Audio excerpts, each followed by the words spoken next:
శ్రీ రేణుకా ఎల్లమ్మ తల్లి ఆశీస్సులతో జ్యోతిష్యం చెప్పబడను.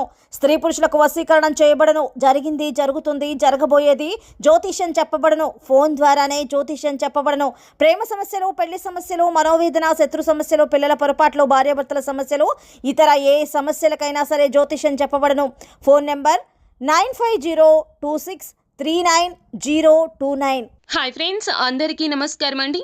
తులారాశి వారి జాతకులు ఈ ముగ్గురు ఆడవారు మీ మీద తాంత్రిక ప్రయోగాలు చేస్తున్నారు. అందుకే జీవితంలో సక్సెస్ అనేది లేదు, అన్నింటా ఇబ్బందులు ఆవహించాయి. మీ జీవితంలో సంతోషం అనేది లేదు. అలాగే ఈ రాశి జీవితంలో మీరు స్త్రీ అయినా పురుషులు అయినా కూడాను ఈ ముగ్గురు ఆడవారు కలిసి మీ మీద తాంత్రిక ప్రయోగాలు చేస్తున్నారు. వెంటనే వారు ఎవరో తెలుసుకోండి, తగిన పరిహారాలు పాటించండి. అయితే జీవితంలో శుభ అశుభ ఫలితాలు ఏమిటి, ఏ ముగ్గురు వల్ల కష్టాలు ఎదుర్కోబోతున్నారు, ఏ ముగ్గురు స్త్రీలు తాంత్రిక ప్రయోగాలు చేస్తున్నారో తదితర అన్ని వివరాలు మనం ఈ వీడియోలో తెలుసుకుందాము. అంతకంటే ముందు ఫ్రెండ్స్, వీడియోని పూర్తిగా చూడండి, అప్పుడే మేము ఏం చెప్పబోతున్నామో మీకు అర్థమవుతుంది. వీడియో గనక మీకు నచ్చినట్లయితే గనక లైక్ చేయండి. మీ లైక్ మాకు ఎంతో సపోర్ట్ అండ్ ఎంకరేజ్మెంట్ గా ఉంటుంది. ఇక ఆలస్యమే లేకుండా వీడియోలోకి వచ్చేద్దాం. ముఖ్యంగా ఈ రాశి వారి జాతకులను చాలా కాలంగా వేధిస్తున్నటువంటి సమస్యలు ఉన్నాయి. అలాగే ముఖ్యంగా వీటన్నింటికీ కూడా కారణము మీ పైన తాంత్రిక ప్రయోగాలు జరుగుతున్నాయని గుర్తుంచుకోండి. మీరు పని చేసే చోట కావచ్చు, లేకపోతే మీరు వ్యాపారస్తులు అయితే గనక మీ యొక్క వ్యాపారం ఎదుగుదల చూసి ఓర్వలేక కొంతమంది వ్యక్తులు ఈ విధంగా తాంత్రిక ప్రయోగాలు చేసే అవకాశం ఉంది. మీరు స్త్రీ అయినా పురుషులు అయినా కూడా ఇతర వ్యక్తులు, స్త్రీలు ఎవరైతే ఉన్నారో వారి పట్ల అప్రమత్తంగా ఉండడం అవసరం. కొంతమందికి వ్యక్తిత్వం ఎలా ఉంటుందంటే ఇతరుల ఎదుగుదల చూసి ఓర్చుకోలేకపోతారు. వారి కళ్ళ ముందు ఎవరైనా వ్యక్తి పైకి ఎదుగుతున్నారంటే చూసి తట్టుకోలేక కుట్రలు, కుతంత్రాలు చేస్తారు.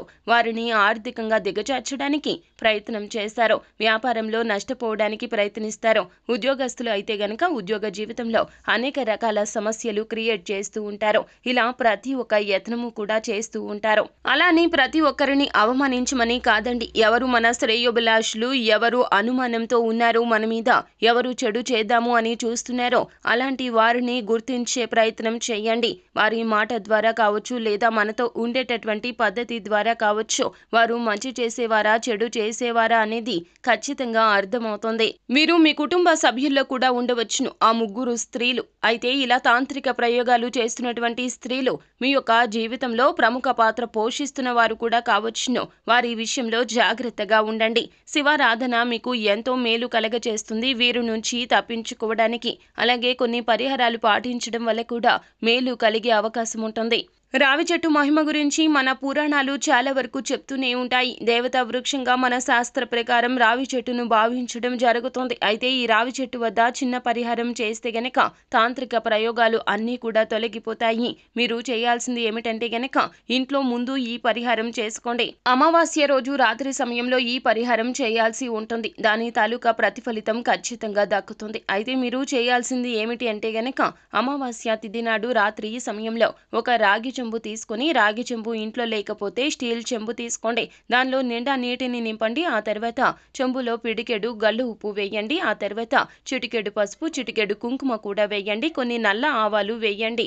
ఇవన్నీ ఏమైతే నీటిలో వేసామో అవి శక్తివంతమైనవి. ముఖ్యంగా నెగటివ్ ఎనర్జీ తొలగించే శక్తి ఈ పదార్థాలకు ఎక్కువగా ఉంటుంది. ఇక రాగి చెంబును 2 చేతులతో పట్టుకోండి. ఈ అమావాస్య తిథి నాడు రాత్రి సమయంలో పరిహారం చేసుకోవాలండి. మీ 2 చేతులతో పట్టుకున్న తర్వాత ఇంట్లోని అన్ని గదులు కూడా తిరగండి. ఇంట్లో ఉన్న ఎటువంటి నెగటివ్ ఎనర్జీ, నకారాత్మక శక్తి అయినా బయటికి వెళ్లిపోవాలని, మీ ఇంట్లో దుష్ట శక్తుల ప్రభావం నుంచి మీరు బయటపడాలని, ఎవరైనా తాంత్రిక ప్రయోగాలు చేస్తుంటే అవి తిప్పి కొట్టబడాలి అని చెప్పి పటాపంచలు కావాలని ఈ విధంగా మీ యొక్క మనసులో సంకల్పం చెప్పుకుంటూ ఇల్లంతా కూడాను కలియ తిరగాల్సి ఉంటుంది. హాల్ అయినా, కిచెన్ అయినా, బెడ్రూమ్ అయినా అన్ని రూమ్స్ కూడా కలియ తిరగండి. ఆ తర్వాత హాల్లో ఒక మూలగా పెట్టేయండి. తెల్లవారుజామున లేవగానే ఆ యొక్క నీటిని తీసుకుని ఎక్కడైనా నిర్జన ప్రదేశంలో కానీ, పారే నీటిలో కానీ పారబోసేయండి. ఆ తర్వాత మీరు అన్ని పనులు పూర్తి చేసుకున్న తర్వాత ఏదేని దేవాలయంలో ఉన్న రావి చెట్టు వద్దకు వెళ్ళండి. తలస్నానం చేసుకుని ఇల్లంతా చెక్కబరుచుకున్న తర్వాత వెళ్ళండి. నెయ్యితో దీపాన్ని వెలిగించండి. రావి చెట్టు మొదట్లో శుభ్రం చేయండి. నీటిని రావి చెట్టుకు సమర్పించండి.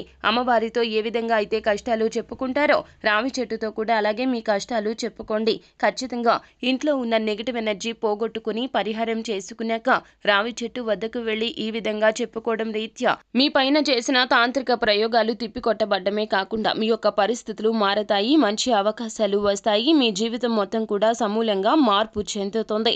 అంతా ఈశ్వరేచ్ఛ. ఇలాగే జరుగుతుంది, జరిగి తీరుతుంది. సో ఫ్రెండ్స్, చూశారు కదా, ఈ వీడియో గనక మీకు నచ్చినట్లయితే గనక లైక్ చేయండి. మరిన్ని వీడియోస్ కోసం మా ఛానల్ ని సబ్స్క్రైబ్ చేసుకొని ఫాలో అవ్వండి. Thank you.